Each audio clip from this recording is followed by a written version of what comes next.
Hello สวัสดีตะกอกนี้สุภาพกรมการสังขารแบบจำบางระบอยเยื้องมาลองเตียดให้แล้วนี่ปุยเยื้องบ้านเฟิร์มน้ำมาลองเกตีปรางระบอยลูฟี่ให้แต่ในคลองพันนี่คือมันบ้านไวคเนเต้คือไวคเนเดพาเกล้าแต่ซาตพันนี่คือกำปงแต่ดังเกฟ้ารับได้บองพอนบ้านโจมอทำไมกำเพลจุดไล่นังกำมันรุกไม่ได้ต่อเยื้องมันต่อพัดทำไมระบอยเยื้องแต่งออกเนี่ยยังต่อไปพันม้วนตรองกับไหลลูฟี่นั่นคือบ้านวิพาตการไคโดแต่มันบ้านไทรแล้วก็บ้านมันต่อวิพาตการไคโดมันต่อเตียดให้โดยปลายจมูกกระดับได้ระบอกก็ปัจจุบันคลางเหม็นเต้นโดยกระดับได้ระบอลูฟี่เรื่องนี้ปัจจุบันให้มีกำลังคลางเหม็นเต้ที่วิพาตการไคโดยังเคยท่าไคโดกำปงแต่ประชมมุกจมูกดังลูฟี่ให้ก็กำมันกินอยู่เต้ก็กระเทียมการวิพาตบโตจมูกดังลูฟี่ผ่องได้ก็มันใต้เพลมนั่งลูฟี่กับมันฝึกการวิพาตการไคโดม้วนดอยไคโดก็มันตอนบ้านต่อได้อยู่เต้ยังเคยท่ามากระดับได้ระบอลูฟี่ยังเคยท่าไคโดนั่นก็บ้านดำกับบาโจตะกร้องบัตรหายโดยทางปรบลูฟี่แล้วปัจจุบันเหม็นเต้ยังเคยท่าไคโดแล้วก็บ้านกอบโจตะกร้องได้บาให้ลูฟี่กับบ้านเหาะจมูกไว้โดยมีพิมพ์เลยฮอตพลังผ่องได้ก็มันใต้สำราญมันตอนมาประมาณในตีพ้องลูฟี่กับบ้านฝึกการรวิพาตการไคโดตีตอนระเบิดระบอลูฟี่ปัจจุบันคลางเหม็นเต้รถพ้องฮอตพ้องก็บ้านในยีท่าไปเรียระบอกก่อนก็จะดอได้กำนอท้ายก็รัตแต่ไปดูระไคโดไว้บ้านขณะไปเกตีบูระบอกก่อนนั่นคือไอเนื้อแต่ปลายกาบ้านมันต่อตีเคยท่ากระดับได้ระบอลูฟี่คือมันไอเฟอร์ไว้ไคโดบ้านหนุ่มเต้ยังเคยท่าไคโดแล้วก็บ้านเก็บโชว์ให้ได้แล้วก็บ้านปลายกระไรก็จินนี่กันมันนุ่งเป็นหายโดยมันมองยุ่งยังกับบ้านเคยท่าลูฟี่กับบ้านปลายเมืองกระดับได้ก็อย่างทบนำใบวิพาตการไคโดก็มันใต้ไคโดกับบ้านทรีมคาวิพามาการลูฟี่ปองได้โดยปลาตะบอระบอกก่อนนั่งทรีวิพามาการลูฟี่โดยต่อมาลูฟี่กับบ้านเติมมวยตะบอระบอกไคโดโดยกับบ้านระบอกไคโดแล้วปัจจุบันเหม็นเต้มวยตะบอระบอกไคโดยังเคยท่าลูฟี่กับบ้านกูจิมให้ดังปังประมาณไมล์หนุ่มเต้คือคลังเหม็นเต้ให้ลูกนี่หายโดยยังเลยเมื่อข้างไคโดกับบ้านจมูกจมูกดังตะบอก่อนนั่งทรีวิพามาการลูฟี่หายโดยจงเวงครูระบอกก่อนนั่นคือมีเท้าโพนี่ผ่องได้ลงไปได้ปูเกจองปลาแต่เมระบอกปูเกนใจท่าไอรอนบาดีต่อมาไคโดกับบ้า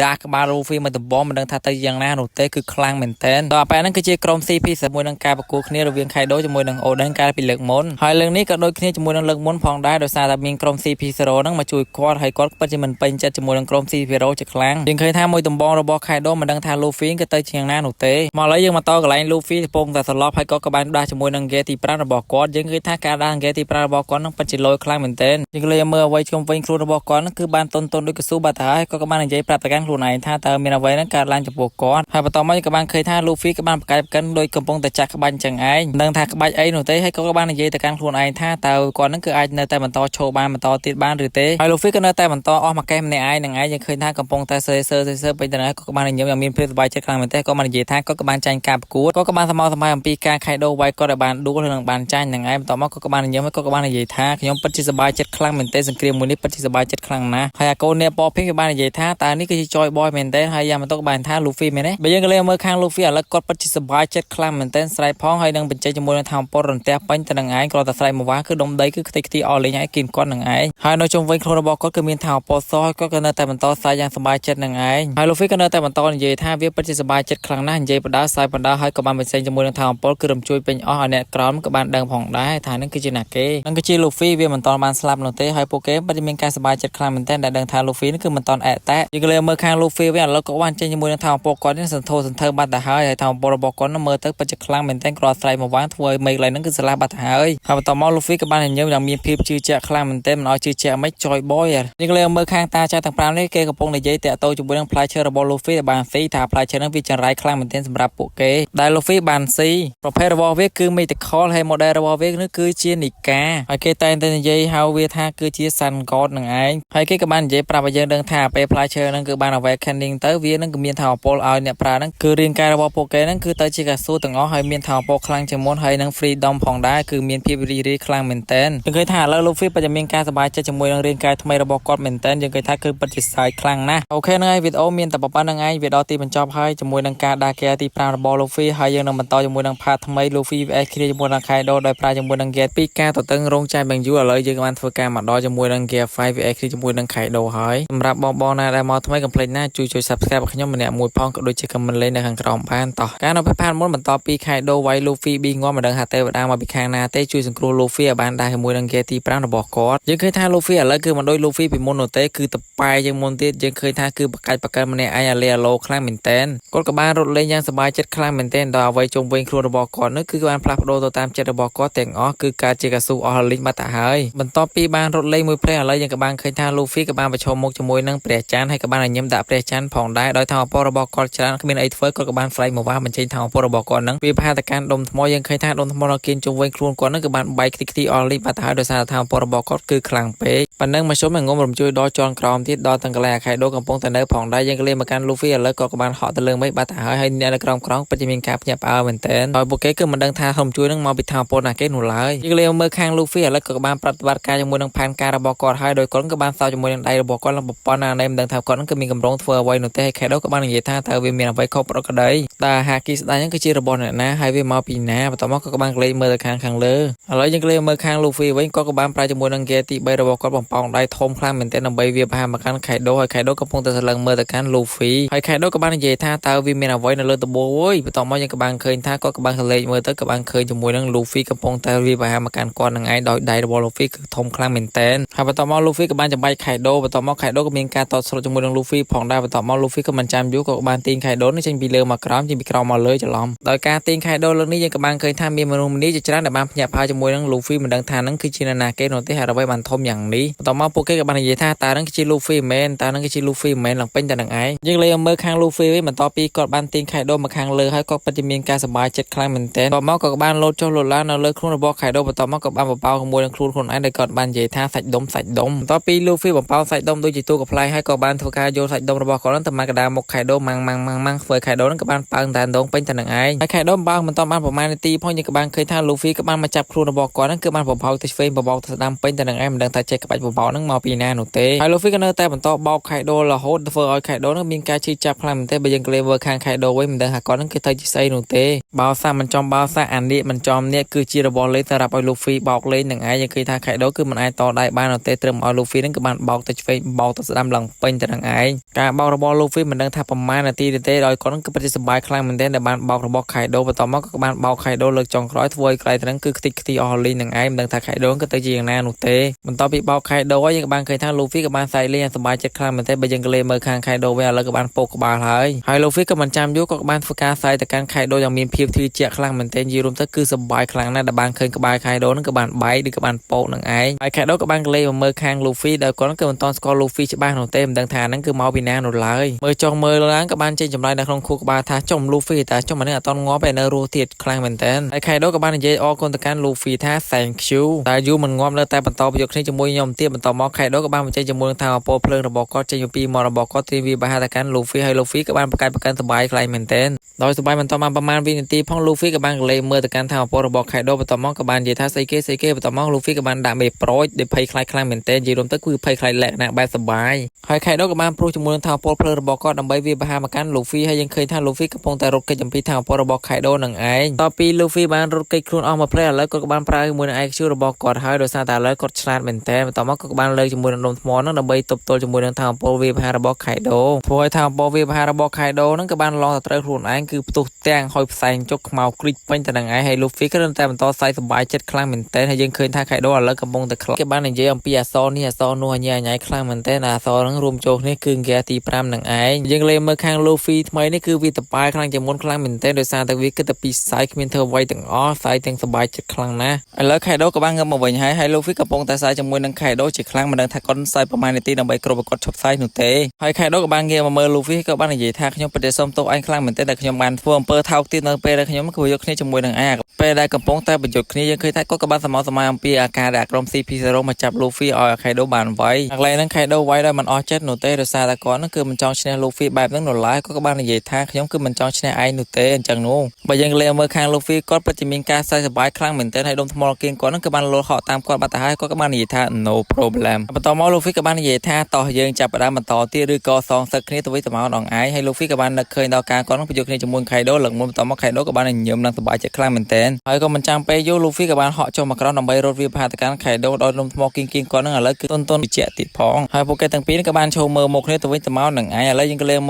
មើលខាងពួកគេទាំងពីរវិញឥឡូវគឺត្រៀមការវាផាគ្នាហើយដោយ Kaido ក៏បាននិយាយថាខ្ញុំពិតប្រាកដណាស់ថាឯងនឹងគឺនឹងអតែហើយ Luffy ក៏បានធ្លើមកនិយាយថាខ្ញុំផងដែរមិនមែនបន្តមក Kaido ក៏បាននិយាយរៀបរាប់ហោហើយតប៉ាមកពេញណាពេញណីរយៈតាក់ទងជាមួយនឹងផ្លែឈើរបស់ Luffy ដែលបានដាស់មកថាផ្លែឈើរបស់ Luffy នឹងមិនមែន transform ទៅកាន់អ្នកនេះដូចអ្នកនោះដូចនេះហើយក៏មិនមែនទៅជាដូចសត្វក៏ប៉ុន្តែមិនមានកម្លាំងខ្លាំងម៉េះហើយ Kaido បានឆ្ងល់មែនទែនថាប្រភេទដែលថា Luffy ប្រែកលាហ្នឹងគឺប្រភេទអីគេអីណាណីណាតប៉ាជាមួយនឹង Kaido យូរឥឡូវយើងមកតការវាផារបស់យើងទៀត Kaido ក៏បានហក់មកខាំតបាក់ Luffy លេបតបាត់ហើយ Luffy គឺមិនអាចគេចទាស់នោះទេបន្ទាប់មក Kaido ក៏បានដាក់គ្របបាត់ទៅហើយ Luffy នៅក្នុងមាត់ Kaido បាននិយាយថាវាពិតជាខ្លាំងខ្លាំងណាស់ហើយនឹងទន់ទៀតផងនៅទីនេះបន្ទាប់មកក៏បានចាប់ហែកមាត់ Kaido ហើយ Luffy ក៏បាននិយាយថាឯងពិតជាចង្អែខ្លាំងមែនទែនបន្ទាប់មកក៏បានព្រិចខ្លួនរបស់គាត់ហើយក៏បាននិយាយថាម៉ ម៉ាសលគឺសាច់ដុំខ្លាំងមែនទែនដើម្បីហែកមាត់ខៃដូធ្វើឲ្យខៃដូនោះឥឡូវគឺបានហោះកាច់កិនពេញទៅនឹងឯងដោយសារតែលូហ្វីនឹងកំពុងតែនៅក្នុងមាត់គាត់អញ្ញាញ៉ៃពេញទៅនឹងឯងប្រហែលជា2-3វិនាទីក្រោយមកយើងក៏បានឃើញគ្រាប់ភ្នែកបើកថ្លាតមកយើងមើលនឹងឯងមិនដឹងថាគ្រាប់ថ្មីណាគេនោះទេប្រហែលជាលូហ្វីនឹងឯងគាត់ក៏បានធ្លាក់ទៅក្នុងពោះរបស់ខៃដូហើយម្លងពេលដែលធ្លាក់ទៅក្នុងពោះខៃដូហ្នឹងមិនមែនពិបាកចិត្តហើយក៏មិនមែនសេតដែរគឺ happy ចូលក្នុងពោះខៃដូមិនដឹងថាធ្វើអីគេខ្លះនោះទេយើងលើឥឡូវលូហ្វីពិតជាសប្បាយចិត្តខ្លាំងមែនទេគាត់ក៏បានស្រែកយូហ៊ូពេញទៅនឹងឯងបន្ទាប់មកក៏មិនចាំយូក៏បានធ្វើការដាក់ខ្ពស់របស់ខៃដូមួយបាយឥឡូវធ្វើឲ្យខៃដូគឺមានការចុកចាប់ខ្លាំងមែនទែនហើយលូហ្វីនៅតែបន្តក្លុកជាមួយនឹងរាងកាយរបស់ខៃដូនឹងឯងបាននិយាយថាវាពិតជាសប្បាយចិត្តខ្លាំងមែនទែនគឺដាក់ម៉ាំងដាក់ឆ្វេងដាក់ស្ដាំធ្វើឲ្យខៃដូនឹងមានការចុកចាប់ខ្លាំងណាស់យើងមើលទៅរាងកាយរបស់ខៃដូឥឡូវក៏មានមុខលូហ្វីនៅក្នុងនឹងដែរបន្ទាប់មកលូហ្វីប្រាជាមួយនឹងក្បាច់កម្មរបស់គាត់បំពងខ្លួនលំប្រព័ន្ធណានៃធ្វើឲ្យខៃដូនឹងក៏រីកពោះផងដែរមិនចេះបាយសតយល់ខៃដូបានស្រែកទៅប្រាប់ប្រកាន់លូហ្វីថាឲ្យលូហ្វីនឹងគឺឈប់ទៅខៃដូប្រហែលជាស្ដាយក្រោយដែលបានលេបលូហ្វីចូលក្នុងពួកយើងឃើញថាឥឡូវគាត់ក៏បានប៉ោងប៉ុណ្ណាហើយបើទៅឲ្យលោតប៉ាំងដូចជាពិតប៉ោងផងដែរហើយខៃដូក៏បាននិយាយថាវាពិតជាចង្រៃខ្លាំងណាស់ហើយគាត់ក៏បានហក់លោតពេញទៅនឹងឯងអូខេហ្នឹងហើយវីដេអូរបស់ខ្ញុំសូមបញ្ចប់ផាត្រឹមនឹងសិនហើយយើងនឹងបន្តជួបគ្នានៅផាក្រោយៗទៀតហើយឥឡូវយើងបន្តជាមួយនឹងលូហ្វី VS ជាមួយនឹងខៃដូហ្គេទី5សម្រាប់បងណាដែលមកថ្មីកុំភ្លេចណាជួយ Subscribe ខ្ញុំម្នាក់មួយផងក៏ដូចជា comment លេខនៅខាងក្រោមបានតោះវាផាត់មុនត្រង់កន្លែងខៃដូ level លូហ្វីដាក់ចូលរងពោះរោឬដាក់ខ្លួនឯងក្នុងគណៈពេលនេះយើងក៏បានឃើញថាកូនរបស់ខៃដូជាមួយនឹងអានេះពពីងក៏បានធ្វើដំណើរឡើងមកលើកោះផងដែរហើយភ្លាមហ្នឹងពួកគេទាំងពីរហ្នឹងក៏បានឃើញពិតប៉ោងមួយរូបរាងដូចជាអាខៃដូធ្វើឲ្យពួកគេទាំងពីរហ្នឹងពិតជាមានការភ្ញាក់ផ្អើលខ្លាំងមែនទែនហើយយ៉ាងមកទៅក៏បានស្រែកសួរទៅកាន់អានេះពពីងតើវាជាអ្វីគេហើយនៅពពីងវាមិនដឹងនោះទេហើយបន្ទាប់មកអានេះពពីងវាបាននិយាយថាតើខៃដូឥឡូវឡើងគីឡូខ្លាំងម្ល៉េះឡើងប៉ោងយ៉ាងមកទៅក៏បាននិយាយតទៀតថានាងពីមុនគឺមិនដែលឃើញទម្រង់ខៃដូបែបនេះនោះទេឥឡូវយើងក្លេមើលនេះដែលមានភាពជឿជាក់ឥឡូវគឺប៉ោងដូចជាពិតប៉ោងគួរឲ្យអស់សម្លាញ់ខ្លាំងមែនទែនវាក៏បាននិយាយថាតើឯងកំពុងតែធ្វើអ្វីក្នុងរាងកាយរបស់យើងហើយរាងកាយរបស់យើងគឺមិនមែនកស៊ូនោះទេមិនឆ្ងល់อะไรមិនក៏រីកបានអាឡៃទាំងដោយសារតែតាមចិត្តរបស់លូហ្វីហ្នឹងឯងយើងលើមើលខាងលូហ្វីគាត់កំពុងតែ enjoy នៅក្នុងខ្លួនរបស់ខៃដូហើយក៏សាយលេងយ៉ាងសប្បាយចិត្តខ្លាំងមែនទែនបន្ទាប់មកលូហ្វីក៏បានក្លែងទៅឃើញភ្លើងពីរនៅខាងមុខរបស់គាត់ដោយមិនចាំយូរភ្លាមហ្នឹងលូហ្វីក៏បានបលូដៃរបស់គាត់ហ្នឹងគឺទៅលុកចាប់ជាមួយនឹងអាភ្លើងភ្លឺពីរហ្នឹងបន្ទាប់មកយើងក៏បានដឹងថាអាភ្លើងពីរហ្នឹងគឺជាភ្នែករបស់ខៃដូហ្នឹងឯងបន្ទាប់ពីលូហ្វីបានលុកដៃចេញមកក្រៅទីញមាត់ខៃដូបានប៉ោងហើយបន្ទាប់មកក៏បានប្រើជាមួយនឹងក្បាច់កម្មការរបស់គាត់ដើម្បីរត់គេចខ្លួនចេញអំពីពោះរបស់ខៃដូយើងក៏បានឃើញថាឥឡូវលូហ្វីក៏បានបុកជាមួយនឹងក្បាលរបស់ខៃដូប៉ោងរបស់ប៉ុណ្ណាណែបន្ទាប់មកខៃដូក៏ដាច់ចិត្តខ្ជិលលូហ្វីចេញមកវិញហើយដោយខ្លួនរបស់លូហ្វីក៏បានប៉ោងដូចជាប៊ូលូនចឹងហើយបន្ទាប់មកក៏បានហោះចេញពីមាត់ខៃដូយ៉ាង easy ហ្មងឥឡូវយើងក៏បានឃើញថាលូហ្វីក៏បានខ្ជិលខ្ចោះហោះទៅលើមេឃបាត់ទៅហើយមិនដឹងថាគាត់នឹងគឺទៅធ្វើអីនោះទេយើងក៏លេងមើលខាងអានេះពពីជាមួយនឹងយ៉ាងម៉ូតូឥឡូវក៏បានធ្វើដំណើរមកដល់កោះហើយបន្ទាប់មកពួកគេក៏បានក្លែងមើលទៅកាន់លើមេឃបន្ទាប់មកពួកគេក៏បានឃើញការភ្ញាក់ផ្អើលបន្តិចបន្តួចផងដែរដោយសារតែឃើញខៃដូនឹងក៏បានហោះពេញនឹងឯងហើយក៏មានសមោបរោះកោស៊ូនៅលើមេឃផងដែរឥឡូវយើងក្លែងមើលខាងលើមេឃយើងក៏បានឃើញថាលូហ្វីក៏បានចេញមកវិញហើយប្រែជាមួយនឹងបាញ់កម្មរបស់គាត់បន្ទាប់មកយើងក៏បានឃើញថាគឺគាត់គឺមានមាឌធំខ្លាំងមែនទែនហក់ចេញអំពីពពោហាតិចនេះនឹងមានឈ្មោះថាគឺយៈហ្នឹងឯងយើងក៏បានឃើញថាគឺធំខ្លាំងមែនទែនធ្វើឲ្យយ៉ាងម៉ូតូនឹងមានការភ្ញាក់ផ្អើលខ្លាំងមែនទែនជាមួយនឹងលូហ្វីហេតុអ្វីបានជាធំយ៉ាងនេះរួមទាំងអានេះផពីងផងដែ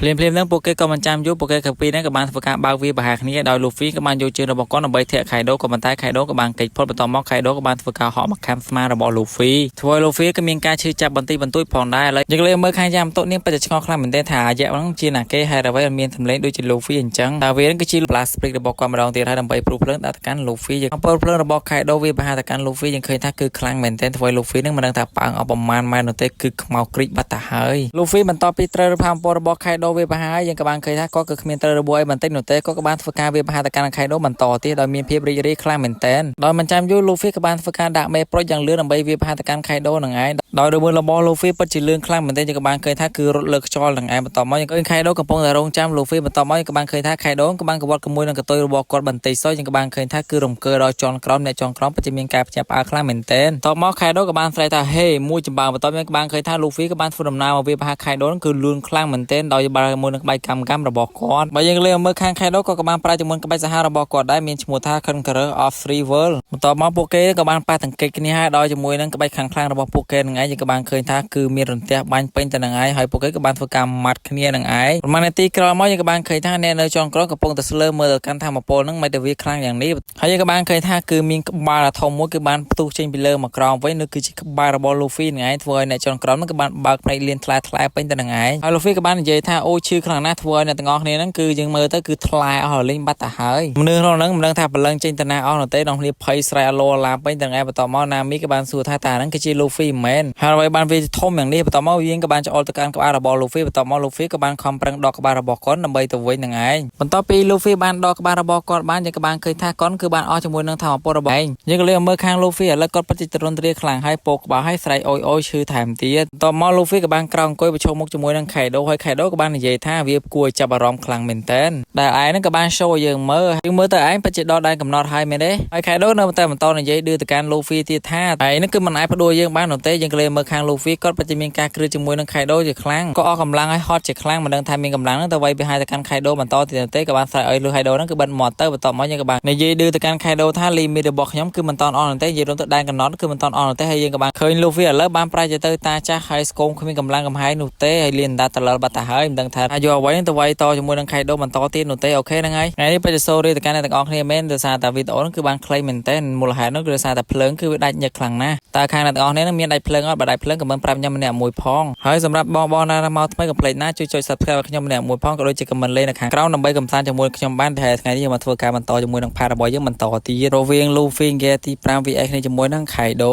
សម្រាប់បងណាដែលមកថ្មីកុំភ្លេចណាជួយចុច Subscribe ខ្ញុំម្នាក់មួយផងក៏ដូចជា comment លេខនៅខាងក្រោមបាន Let's go យើងតទៅផាតមុនត្រង់កន្លែង Luffy Gear ទី 5ឥឡូវក៏បានដឹងខ្លួនវិញហើយក៏បាននិយាយទៅកាន់ Kaido ថាវាមិនតបញ្ចប់នោះទេធ្វើឲ្យ Kaido មានការភ្ញាក់ផ្អើលជាខ្លាំងហើយ Luffy ក៏បាននិយាយទៅកាន់ Kaido ថាពួកយើងគឺមិនតបញ្ចប់ទេមែនទេ Kaido ហើយបន្តមក Luffy ក៏បានសម័យតាក់ទងជាមួយនឹង Momo និង Otama ដែលជាកូនក្មេងដែលកំសត់ខ្លាំងមែនទែននៅប្រទេស Wano នឹងឯងបន្ទាប់ពី Luffy បានសម័យមកភ្លេឥឡូវយើងក៏បានឃើញថាគាត់ក៏មានថាមពលឡើងមកវិញហើយឥឡូវ Luffy ខ្លាំងមែនទែនហើយ Luffy ក៏បាននិយាយថាតើឯងហ្នឹងគិតថាខ្ញុំគឺភ័យខ្លាចជាមួយនឹងរឿងទៅនឹងមែនទេបន្ទាប់មកយើងក៏បានឃើញថា Luffy ក៏បានក្តាប់ដៃជាមួយនឹងថាមពលរបស់គាត់គឺពិតជាខ្លាំងមែនទែនហើយ Luffy ក៏បានយកដៃរបស់គាត់គឺមកប៉ះជាមួយដើមទ្រូងរបស់គាត់ក៏បាននិយាយថាខ្ញុំពិតជាឈឺបេះដូងខ្លាំងមែនទែនហើយថាមពលរបស់ Luffy លើកនេះបញ្ចេញមកវាពិតជាលយអស់ចាខ្លាំងមែនទែនដោយសារតែវាមានពណ៌អញ្ញាញ៉ៃចម្រុះពេញទៅនឹងឯងបន្ទាប់មកយើងក៏បានឃើញថា Luffy ក៏បានស្រែកជាមួយនឹងភាពសប្បាយចិត្តជាមួយនឹងថាមពលខ្លាំងផងដែរ Luffy ក៏មិនចាំយូរយើងក៏បានឃើញថា Luffy ក៏បានប្រើជាមួយថាមពលរបស់គាត់គឺវាផាពីចម្ងាយយើងឃើញថាដុំថ្មអីហ្នឹងគឺបានទន់ខ្លាដូចជាកស៊ូបាត់ហើយឥឡូវយើងក៏បានឃើញថា Luffy ក៏បានប្រើជាមួយរន្ទះជើងញាប់ដោយម៉ាស៊ីនដេររបស់គាត់ដើម្បីវាប្រហារទៅកាន់ Kaido ម្ដងទៀតហើយយើងឃើញថាលើនេះពិតជាសាហាវខ្លាំងមែនទែនគ្រាន់តែការរត់របស់ Luffy យើងក៏បានឃើញថាដុំថ្មនោះគឺបានតែនតងតាមចិត្តរបស់ Luffy បាត់ហើយល្បឿនរបស់ Luffy លើនេះពិតជាលឿនខ្លាំងមែនទែនធ្វើឲ្យយ៉ាងម៉ូតូមានការប្រឡងជាមួយនឹង Luffy ផងដែរកំពុងតែស្រែកសប្បាយយើងឃើញថា Kaido ក៏បានមកពីក្រោយដាក់ក្បាលរបស់ Luffy មួយដំបងលឹងប៉ោងវិញទាំងឯងមួយដំបង Kaido លើនេះមានថាបោកខ្លាំងមែនក៏ប៉ុន្តែដូចជាធ្វើអ្វី Luffy មិនកើតនោះទេហើយ Kaido ក៏មានការភ្ញាក់ផ្អើលបន្តិចបន្តួចផងដែរដោយសារតែ Luffy លើនេះពិតជាដូចកស៊ូខ្លាំងមែនទែនការវាប្រហាររបស់ Kaido ត្រូវ Luffy មិញធ្វើឲ្យ Luffy ហ្នឹងគឺបានក្បាលកប៉ែតរត់លេឡូពេញទាំងឯងធ្វើឲ្យ Kaido ក៏មានការគ្រឹះជាមួយនឹង Luffy ជាខ្លាំងបន្ទាប់មកក៏បានធ្វើការដេញវាប្រហារមកកាន់ Luffy ទៀតហើយ Luffy ក៏បានរត់ចាយជើងពេញទៅនឹងឯងដោយការខឹងនិងកំហឹងជាមួយនឹង Luffy យើងឃើញថាថាពល Kaido ឥឡូវវាប្រហារពិតជាសាហាវខ្លាំងមែនទែនគឺខ្ទេចខ្ទាលាលុតអស់លេងឯដុំថ្មតាគៀនហ្នឹងមួយដំបងរបស់ Kaido ត្រូវ Luffy លើនេះយើងឃើញថា Luffy ក៏គ្មានបញ្ហាអ្វីទេក៏បានយកក្បាលរបស់គាត់គឺរុញជាមួយនឹងដំបង Kaido ធ្វើឲ្យ Kaido ក៏បានបាសជើងយើងឃើញថាការយកគ្នាលើនេះក៏ដូចជាការលេងតបែងអញ្ចឹងឯងយើងឃើញថាហក់ជាមួយនឹងដុំថ្មហ្នឹងដូចកស៊ូហ្នឹងឯងវាយគ្នាបតែបន្ត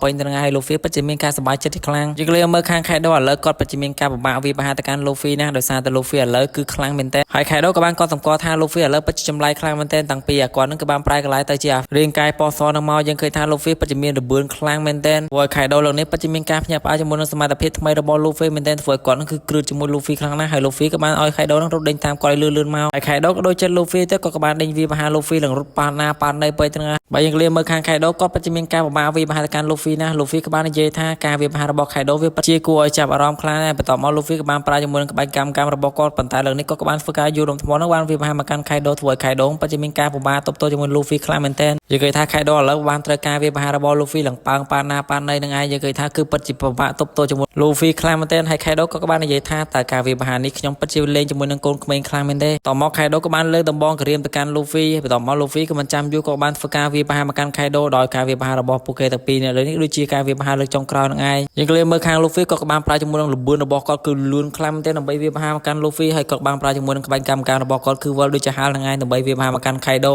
ហើយ Kaido ក៏មិនឈរ Luffy វាយដែរក៏បានធ្វើការវាប្រហារទៅកាន់ Luffy វិញក៏ប៉ុន្តែត្រូវបានមកដៃកដាមុខរបស់ Luffy ហើយឡើងប៉ើងនឹងឯងយើងឃើញថាការវាប្រហាររបស់ Luffy ក៏ Kaido ក៏ទៅជាកស៊ូផងដែរគឺយឺតក្បាលរបស់ Kaido ឡើងវាយណាណៃធ្វើយ៉ាងម៉ូតូហើយនឹងអានេះប៉ពីនោះវាមានការភ្ញាក់ផ្អើលជាមួយនឹង Luffy ខ្លាំងមែនទែនហើយ Kaido ក៏បានប៉ើងអស់ប្រហែលលានម៉ែត្រនោះទេហើយ Kaido ក៏បានប៉ើងហោះទៅបុកជាមួយនឹងភ្នំបែកដុំថ្មហើយផ្សែងជុកពេញទៅនឹងឯងហើយ Luffy ក៏បានហោះចុះមកវិញហើយផ្សែងជុកចេះរៀនសង្ហាពេញទៅនឹងឯងយ៉ាងមានភាពជឿជាក់ខ្លាំងមែនទែនដោយសារតែលើកនេះគឺ Kaido មិនបានតដៃជាមួយនឹង Luffy នោះទេគឺត្រូវបាន Luffy គឺវាយឡើងទ្រោមនឹងឯងឥឡូវយើងក៏លេងមកមើលខាង Kaido វិញក៏បានដេកស្ប៉ាបក្រាបទៅនឹងជាមួយដុំថ្មបាត់ទៅហើយ Luffy ក៏បាននិយាយឌឺទៅកាន់ Kaido ទៀតថានេះវាពិតជាសប្បាយខ្លាំងមែនទេ Kaido មែនអត់យើងលេងមើលខាង Kaido បន្ទាប់ពី Luffy ឌឺហើយយើងឃើញថាគាត់គឺមិនបានងើបនោះទេគឺកំពុងតែស្ប៉ាបនឹងឯងហើយ យើងលេងមើលខាង Luffy វិញគាត់ពិតជាសប្បាយចិត្តខ្លាំងមែនទែនគាត់ក៏បាននិយាយថាថាពលរបស់គាត់គឺស្អាតហើយលយខ្លាំងមែនទែនដោយមិនចាំយូរយើងក៏បានឃើញថា Luffy ក៏បានបវល់ដៃខ្លួនឯងហ្នឹងក៏ដូចជាហៅនឹងប្រមាណលានជុំទេគឺហោះទៅលើមេឃគឺដូចកតុំរយខ្លាំងមែនទែនធ្វើឲ្យពួកគេទាំងពីរហ្នឹងពិតជាមានការភ្ញាក់ផ្អើលជាមួយ Luffy ខ្លាំងណាស់យើងឃើញថាលើនេះ Luffy ក៏បានធ្វើការវាផាទៅកាន់ Kaido លេងមើលខាង Kaido ឥឡូវគាត់ក៏បានដេកស្ប៉ាបាត់ទៅហើយគឺក៏មិនតន់ក្រោកនោះទេគឺអស់សង្ឃឹមខ្លាំងមែនទែនហើយ Luffy កំពុងតែលោតផ្លេតផ្លោតនៅពីមុខ Kaido នឹងឯងបន្ទាប់មក Kaido ក៏បានងើបក្បាលមើលទៅកាន់ Luffy យើងឃើញថា Luffy កំពុងតែលោតផ្លេតផ្លោតពេលទាំងឯងគាត់កំពុងតែរត់នឹកអាក្បាច់កម្មហ្នឹងគូតដាក់ឈ្មោះគេយើងលេងមើលខាង Kaido វិញគាត់ពិតជាពិបាកចិត្តខ្លាំងមែនទែនគាត់ក៏បានសួរថាតើឯងនឹងជានរណាដោយ Luffy ក៏បានឆ្ងល់មកផ្លេតគាត់ក៏បាននិយាយថាខ្ញុំគឺ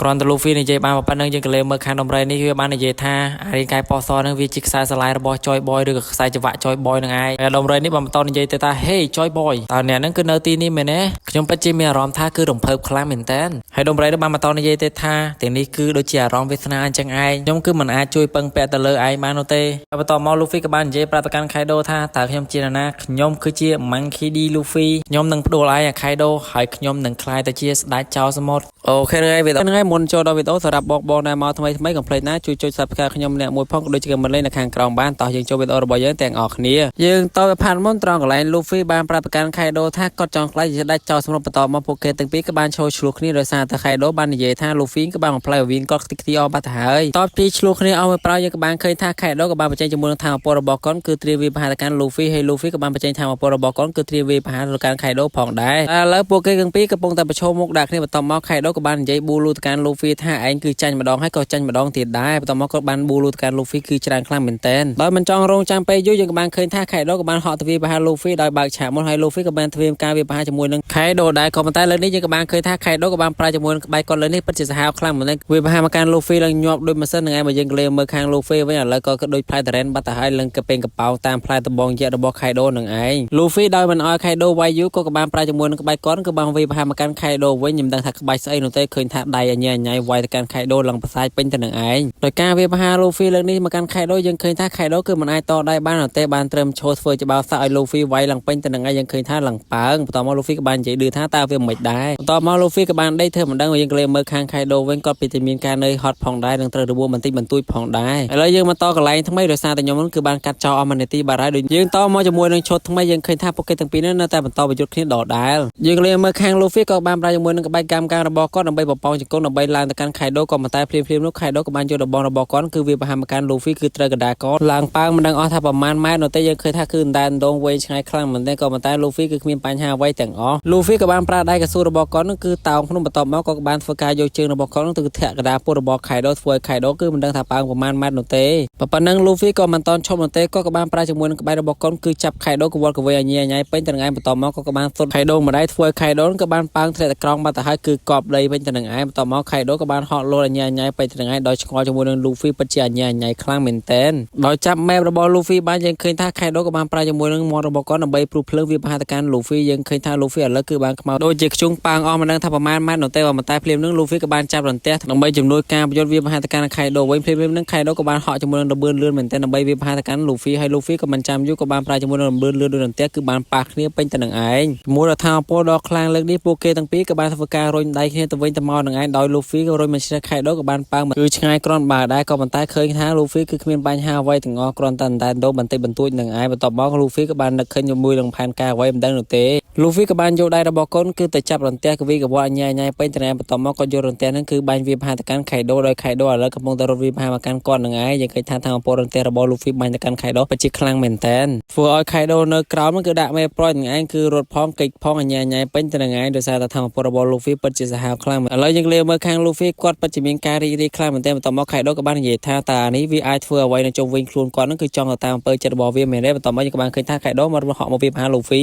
ធ្វើឲ្យ Luffy គឺបានប៉ាងតែដងម្ដងទៀតហើយបន្ទាប់មក Kaido ក៏នៅតែបន្តដេញវាប្រហារមកកាន់ Luffy បន្តទៀតបន្ទាប់មក Kaido ក៏បាននិយាយលើកជើងទៅកាន់ Luffy ថា Activate Fruit របស់ឯងហ្នឹងគឺមិនអាចយកឈ្នះទៅកាន់ពិភពលោកបាននោះទេហើយ Kaido ក៏នៅតែបន្តវាយ Luffy គឺប៉ាងតែដងពេញទៅនឹងឯងយើងឃើញថា Luffy ឥឡូវគឺតែដងខ្លាំងមែនតើគឺមិនអាចតដៃជាមួយនឹង Kaido បាននោះទេគឺវាយហើយវាយទៀតវាយមិនដកដៃនោះឡើយយើងឃើញថាអ្វីនៅជុំវិញខ្លួនរបស់ Luffy ហ្នឹងគឺបានផ្លាស់ប្ដូរទៅតាម Luffy ទាំងអស់មិនថាអន្ទះឬក៏ដីនោះទេបន្ទាប់មក Kaido ក៏បាននិយាយថាឯងពិតជាអស្ចារ្យខ្លាំងមែនតើដែលអាចធ្វើអីបានទាំងអស់បន្ទាប់មក Kaido ក៏បាននិយាយតាក់ទងជាមួយនឹង Cody Roger ថា Cody Roger គឺមិន บ้านซีพลายเชอร์ไอ้หนุ่มเต้กดกรอนแต่เมียนหากีแต่มวยกดกรอนใต้คือไอ้บังพลายเอาไว้เซนนี่คือบ้านดอยกับมาขาดเปยุใครดอยกับบ้านเหาะตะเลิงไม่ปตอบมากับบ้านโชว์จมูกทางโปรดสุนทรเธอระบอกก็คือวิพามาการลูฟี่แต่ในระบอกก่อนนั่งปัจจุบันทางโปรคลั่งเหมือนเต้ปตอบมากับบ้านฝึกการวิพามาการลูฟี่ดอยทางโปรนั่นคือลูฟี่คือบ้านต่อได้หนุ่มเต้ยังเคยท่าคือมีหนุ่มเต้ใบเป็นไม่หนึ่งไงมันดังทางลูฟี่นั่นคือบ้านจันเด็กก่อนเนินหนุ่มเต้กับมันใต้เคยท่าทางโปรคือปัจจุบันหาวคลั่งเหมือนเต้คือดงมอลกินนั่นคือบ่มพลังที่ถึงอ้อหรือเต้มาก่อนนั่นคือลมจุยติดหายระยะไปภายใจมวยตีกรองมอยังกับบ้านเคยท่ากีกันไรในโปรกีวีนี้นั่นคือแล้วคือบ้านสงบสงัดให้ปตอบมายังกะเลยเมื่อคางไข่โดก็กระบงตาเหาะชอบไปเลยไม่หมอเว้นลงไปได้ไข่โดกับปงอัดแสบมาไปเลยไม่ก็กระบ้านก็ให้ดังใหญ่ท่าทางโปรดิเวฟรูเดลูฟี่บานซีนั่นคือคือมันอายุเช่นกันพบโลกบ้านหนุ่มเตยให้ไข่โดกับบ้านก็สมอสมัยแต่โตจมวยนั่งโอเดินบันตีบันตุ้ยพองได้ปตอบมายังกับบ้านเคยท่าก็กระมีการเลยฮอตบันตีบันตุ้ยพองได้หายเพลีย